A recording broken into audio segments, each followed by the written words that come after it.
Hi friends, வாய்க்கு பிடிச்ச மாதிரி காரசாரமாக நல்லா உரப்பாக சாப்பிட்ணுமா? ரெண்டு முட்டை மட்டும் இருந்த போது இந்த மாதிரி ஒரு சாப்பாடு ட்ரை பண்ணி பாருங்கள். ரொம்ப டேஸ்டியாக இருக்கும்.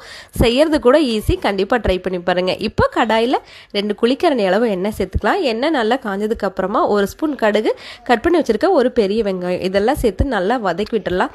வெங்காயம் நல்லா வதங்கி விட்டதுக்கப்புறமா 3 தக்காளி, நல்லா பழுத்த தக்காளி இதையும் சேர்த்து நல்லா வதக்கி விட்டுட்டு இது கூட 2 டீஸ்பூன் மல்லித்தூள், 1 ஸ்பூன் மிளகாத்தூள், இப்போ தக்காளி வதங்கிறதுக்கு தேவையான அளவு உப்பு இதெல்லாம் சேர்த்து நல்லா வதக்கி விட்டுலாம். இப்போ ஒரு 1/2 டம்ளர் தண்ணி சேர்த்து நல்லா தக்காளி மசியை வதக்கி விட்டுட்டு இப்போ தக்காளி நல்லா எண்ணெய் பிரிஞ்சு நல்லா வந்த ஸ்டேஜில் இப்போ நம்ம உடச்சி வச்சுருக்க 4 முட்டை இதையும் சேர்த்து நல்லா நல்லா அடித்து விடுங்க. இதோ இந்த மாதிரி நல்லா கலக்காமல் முட்டை வந்து ஹாஃப் குக் ஆன உடனே நம்ம இப்போ தேவையான அளவு சாதம் சேர்த்துக்கலாம். இப்போ சாதத்துக்கு தேவையான உப்பு சேர்த்துட்டு இதுக்கப்புறமா கொஞ்சமாக கருவேப்பிலை, கொஞ்சமாக மல்லித்தலை இதெல்லாம் சேர்த்து நல்லா இந்த மாதிரி கிளறி விட்டு சர்வ் பண்ணிங்க அப்படின்னா சூப்பரான எக் ரைஸ் 10 நிமிஷம்